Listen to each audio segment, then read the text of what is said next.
from the MCPLive.tv studios, located in downtown Conroe, it's the Conroe Art League, live. Welcome to the Conroe Art League Live. This is the show where you get to meet artists from the Conroe Art League, find out how they got started in their art, and find out what their inspiration is for some of the pieces that they've got to show us today. Our guest today is Donna Rodgers. Donna, Hi. Welcome to the show. Nice to meet you. So why don't you tell us a little bit about how you got started in art? Okay, well, I was really kind of got bit by the bug as a child. My parents were both artists, and my dad was a sculptor. So, but it's funny, I actually thought the artistic gene had skipped me. So for many years, I didn't do anything but, raise kids and make quilts and things like that. But I always wanted to be an artist. So 5 years ago, my son had challenged me to do a little YouTube video on how to draw a spoon. And it's weird, but at that point I was like, oh, you can learn artistic skill. And I just was hooked. So I started learning to draw and then decided to start pursuing sculpting because I'd always wanted to. And I've been basically working through a program on sculpting ever since. So the program, is it a school-run program? Did you go to an art school, or is it online, or how'd you learn that? It's actually online. The funny part is it's not easy to learn to sculpt. There are no classes that you can sign up for that we would know about. Unless you go to a college or a fine art school, you generally can't learn to sculpt. But most of those sources were modern sculpting or abstract sculpting, and I wanted to learn classical sculpting. So that's what I really aim towards, is the kind of thing you would learn in art school. And a friend who is an artist and a member of the league, she introduced me to New Masters Academy Online, which is a bunch of artists who teach very formal art school level classes. And so I started out with videos, but then I found a teacher in Houston, and I've been driving, for 4 years to Houston with Mike Kirby. And that's where I've been doing pretty much weekly to bi-weekly lessons with him.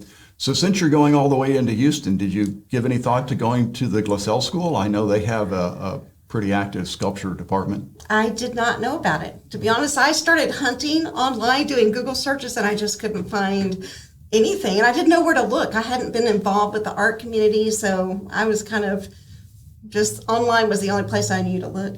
Well, I'm glad you found an instructor, because the little bit that I got involved with sculpture, it was very daunting. I took one look at it and said, I'm not even going to try this. Yeah. And you've been doing it for a relatively short period of time. 4 years, but I have to say, I like challenges, so if it was easy, I wouldn't have done it. So if it was like I could learn, I just would have. There was something about sculpting. It is really a lot about problem solving. It's construction, it's plaster, it's very, kind of tough work, but it's also beautiful. So I love the challenge. That's why I decided to do it. So there's all kinds of mediums within sculpture. That's true.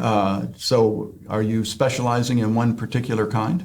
Yeah, I would say it's I'm really use water-based clay. I'm about to start using more oil-based, just because I won't have to babysit it, cover it with damp cloth, but the themes are generally. I've actually got a plan. I've been working through.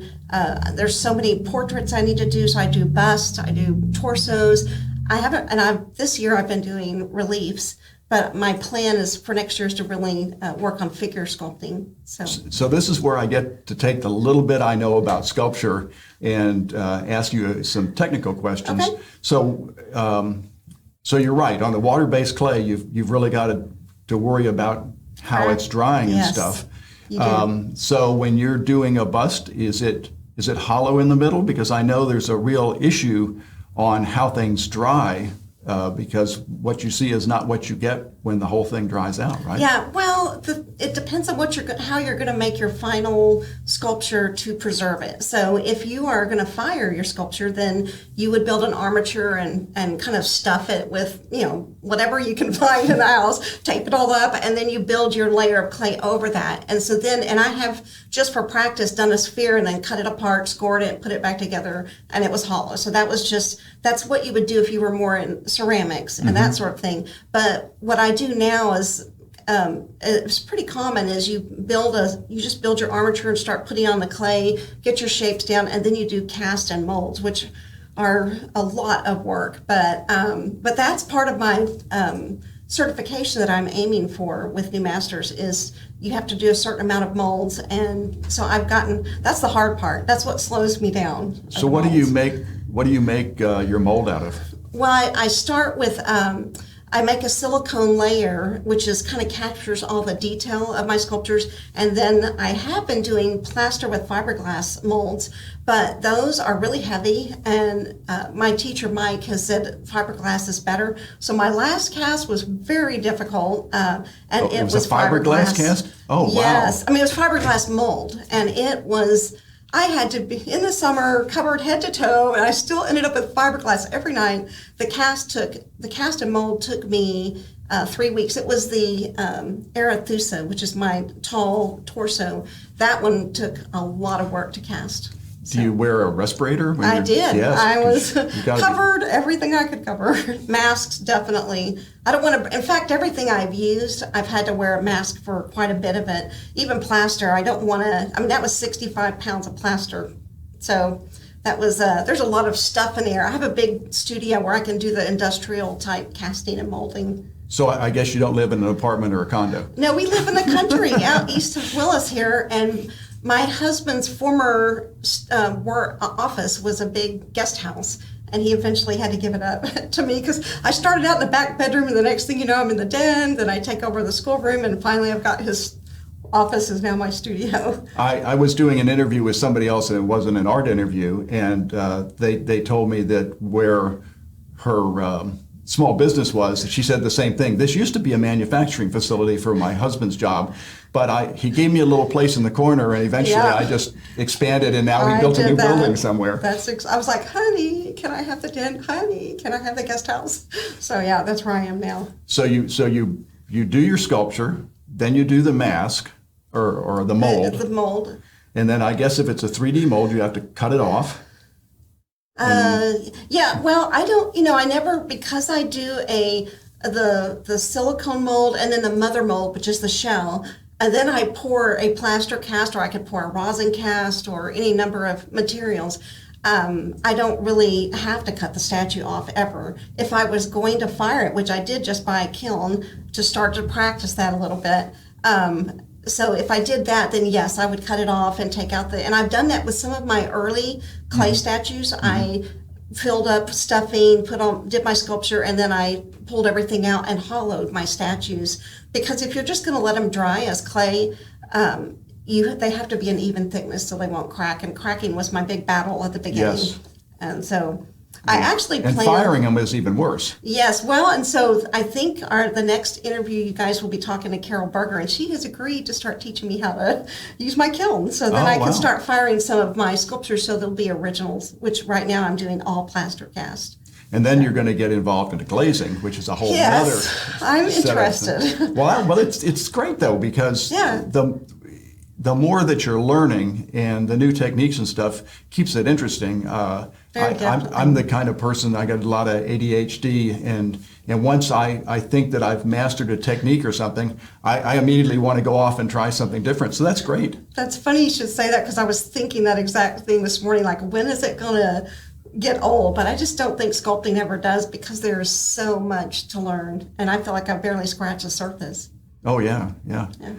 Have you in your dreams thought about bronze casting? Oh, I'm definitely planning on it. This last sculpture of my daughter Rebecca is definitely, I'm going to take that to the foundry that my teacher Mike Kirby uses. Yeah. That's the real big I want to learn to do bronze casting, and I have a friend who forges knives, Marcus Muka, and he and I are discussing sharing my kiln.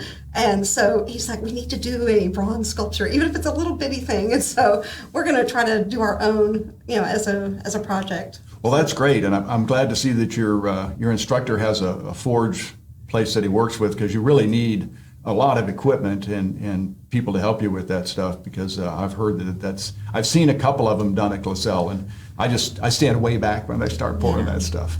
Yeah, it's pretty exciting. So So tell me about your works. Let's take a look at the Okay. first work that you brought with you. Yeah, she's my favorite. She's the one who was a grueling process to cast because she's so complicated. But actually, it started out, I needed to do a torso for my list of sculptures to learn how to do for the certification with New Masters. So she was the biggest, she's a quarter life size. That's the biggest statue I've done. My daughter posed for her, but she's actually Arethusa, who is inspired by she's a Greek water nymph. And most of my artworks are inspired by the reading I was doing in the college that where I've been pursuing my art degree for the last 4 years. It's a great books college. So every time I would read a story, then I would want to do something to respond to that piece of literature. So that looks like it's about 24 inches tall? It's, 26 maybe, but yeah, close, very close. That's a good size. It is. And now is that with clay?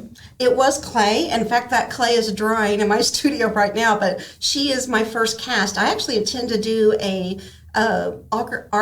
it's called architectural concrete cast. So I'm going to do that so that she can be an outdoor sculpture. Now, so this is a cast. What It's was plaster. this cast in? That was plaster, Plaster. but it's it's called hydrocal. So it's a really tough plaster. Okay. It's much more durable, whereas your normal plaster from, say, Home Depot wouldn't last very long. So did you glaze it, put some kind of finish on it? Well, what I did do was stain it. I actually have a method that Mike taught me where you use just a little tablespoon of black ink and add it to water, and I poured it while she was still very wet. It takes about a week to cure, so she's still very damp, and when you pour that, it makes a really cool effect on the surface of sort of an aging. And then I do still need to seal her with paste to kind of seal the surface. So could you make more? Yes, I can. That's one reason I do make the molds, is so that I can do more than one cast. I won't make many so far. I think I've only cast 2 of one of my sculptures, but with her, I hope to do at least 3. Oh, wow. So then has it been in shows? It's going to be on display at the Conroe Art League in next month, and then I am hoping to enter her for the first time. I've not entered any of my statues in a show yet, a juried show, because my teacher was very involved in most of them, but I did most of the work and ideas on that one. So.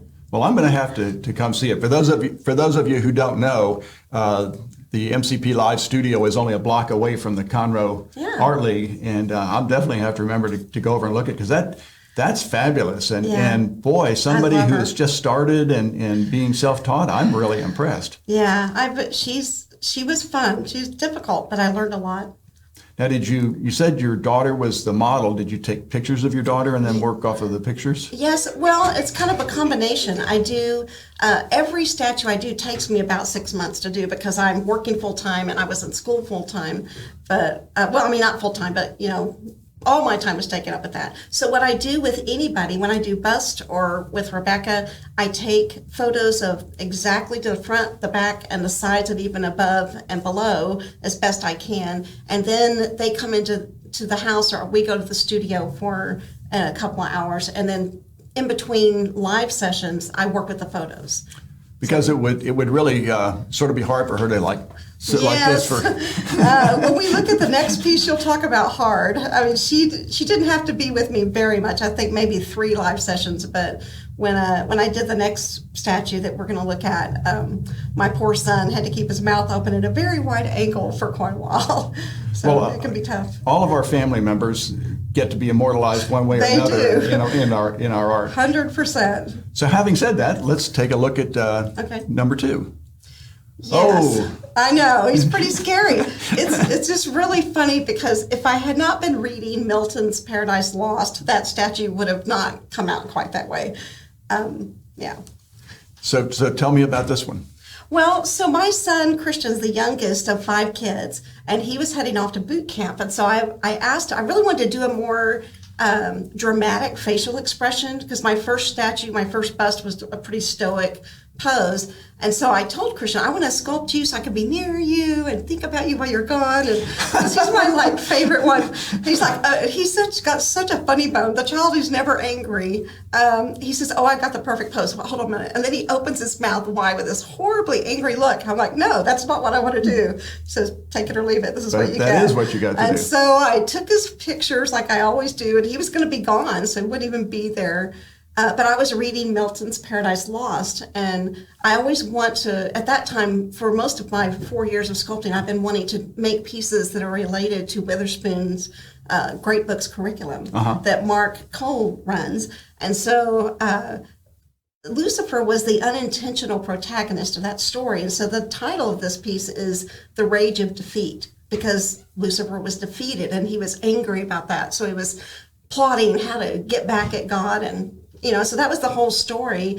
And so then I'm like sending pictures to my son in boot camp where I drew horns on, because I draw first before, and he said the guys just were cracking up. Oh my gosh, that's you. And so it was pretty funny, but it was a really challenging piece to depict real anger. And every sculpture I've seen with that, where they attempt to portray rage, I just haven't seen them do that very realistically. They almost invariably appear a little stoic, like there's no wrinkles on the forehead. I mean, all those wrinkles are what make you look angry, and that's what I was aiming for. So it was a fun challenge. But you didn't make him put a little helmet on with the horns and stuff. No. But I'd actually thought, if I'd been thinking, I could have put a drill sergeant's cap on it. It would have been perfect for a drill sergeant. But as it is, it was really difficult to cast, and it was, but it's a powerful expression, so it was fun to do. So again, you started with water-based clay.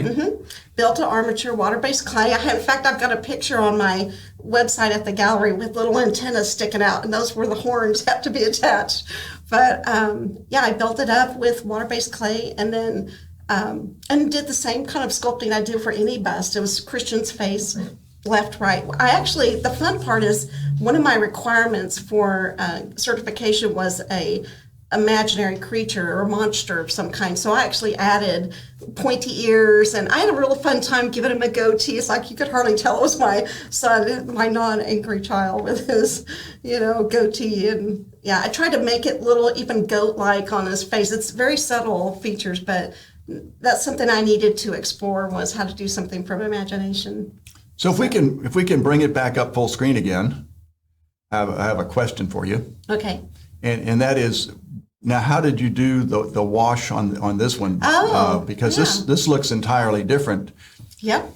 This one has a bronze patina. It's all paint. And I actually had played around a lot with patinas on little clay tiles I made. So my son Jacob, who has been a sheriff's deputy here for 4 or 5 years, Jacob Rodgers, I was going to give this to him for Christmas because he's the only one I could imagine wanted this in his house. And he writes stories, novels. So he was like, this was very inspiring, but he wanted it very bronze. I would have preferred a sort of a mahogany patina. So is it actually bronze paint? It's not exactly. It's black paint, and then it's brown paint, dry brushed over that. So at first I did an oil-based black paint and just painted the whole thing black. Then a brushed shiny brown. Black? A gloss black?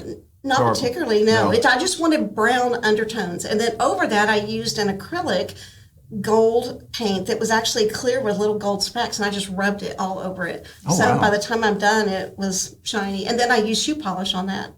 So it's fabulous. It's looking. A really fun process, patinas. It's very creative. So again, from the picture, we can't tell. How big is that?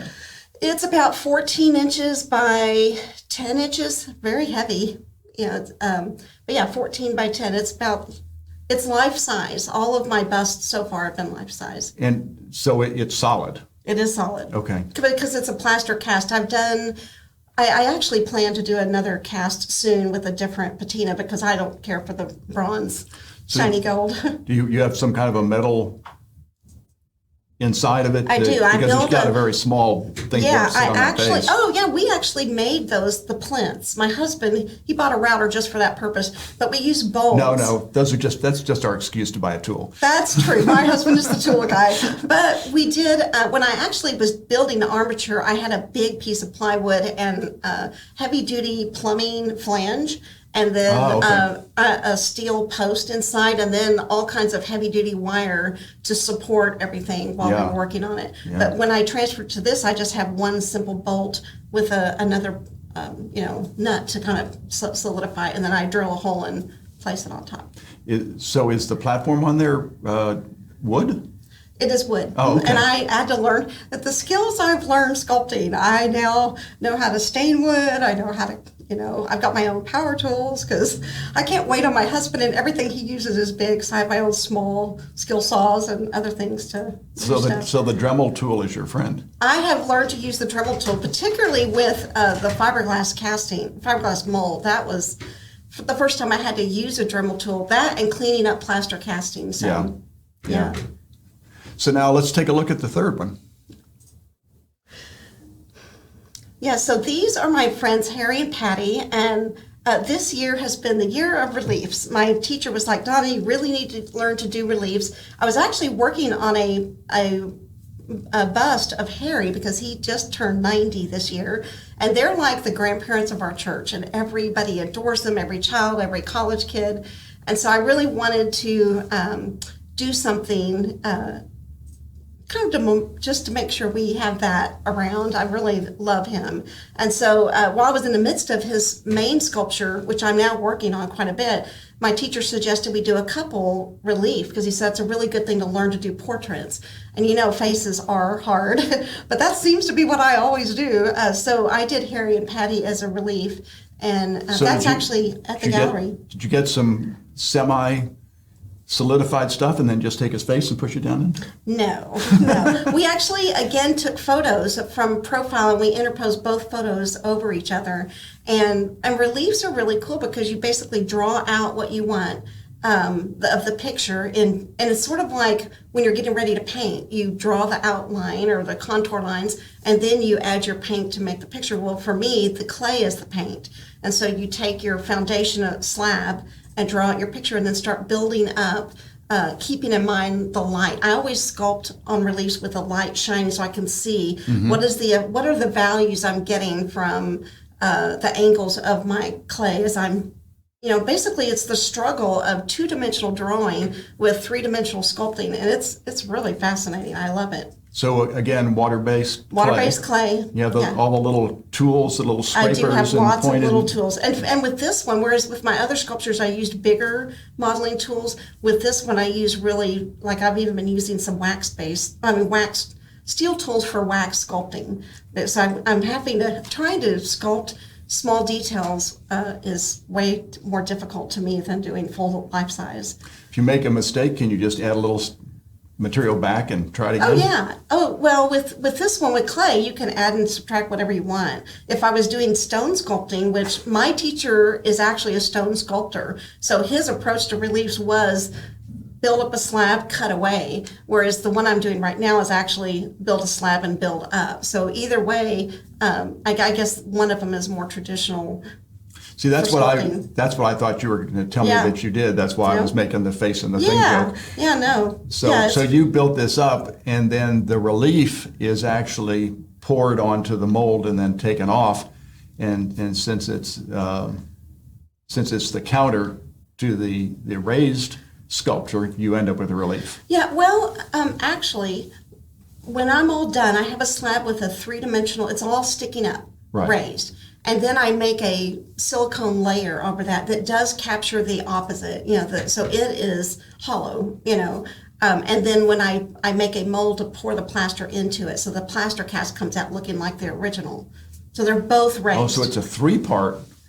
Yeah, everything is several stages. So you do the 3D. Yes. Then you make a mold from that. Yes, and then I pour the plaster. Because the clay would never, unless I fire it, it's just going to fall apart and break. It's very fragile. It's actually on display right now at the gallery. Oh, wow. Yeah. Maybe I'll go over it on my lunch break and take a look. But it's really fun to do reliefs because, there's a lot of people that you want to, it's kind of a nice way to remember people that you care about or that you want to, like it's great for anniversary gifts. My teacher was saying that you can always do a couple relief and people will love that. So he's done several for his family. And I really like being able to capture family and friends in sculpture. So it's pretty fun. So are you excited about going into your first juried show? I'm very nervous about it. I've worked so hard. This one sculpture that I'm working on is the same gentleman, Harry, and I was working on it yesterday, and I'm just half terrified because my teacher's not there reminding me, check the symmetry lines. What about look at the depth and find your anchor points? And he's not there to tell me what to do. So I'm pretty nervous. But as far as the show goes, I'm not too nervous about that. Now, I know obviously they have a lot of painters and a lot of pastel people They do. and that kind of artists, but I would assume that sculptors over there are few and far between. I would say so, but I have met a couple people who, George Bramlett, actually, we have talked sculpting quite a bit because he has done some sculptures, some reliefs, so that's been fun. I haven't talked to enough people to see who else is dabbling in clay, but I think if you're artistic, there's always the possibility that you've been messing around with that. I was very happy to find that out. So. Well, I just applaud you for taking on such a daunting medium right out of the gate. I mean, you didn't start somewhere else and end up there. I mean, you just said that's what you wanted to do, and let the inner Michelangelo come out. He's my hero. Well, my dad, I grew up smelling clay, watching my dad make casts. I was just imprinted. I always knew I wanted to do it someday. I just didn't know where to start, and it took a while to figure out how to get started. But I have to say, Mike Kirby has just been a wonderful teacher, and he has taken all of his art experience and training and passed on a lot to me. So. Well, thank you very much for coming today. Nice to meet you. It's been a fabulous interview. I really enjoyed it. And for those of you out there watching this, please come to the Conroe Art League and see all of the fabulous artists' work. Until next time, I'm Bill Brenza with MCP Live. See you on the next show.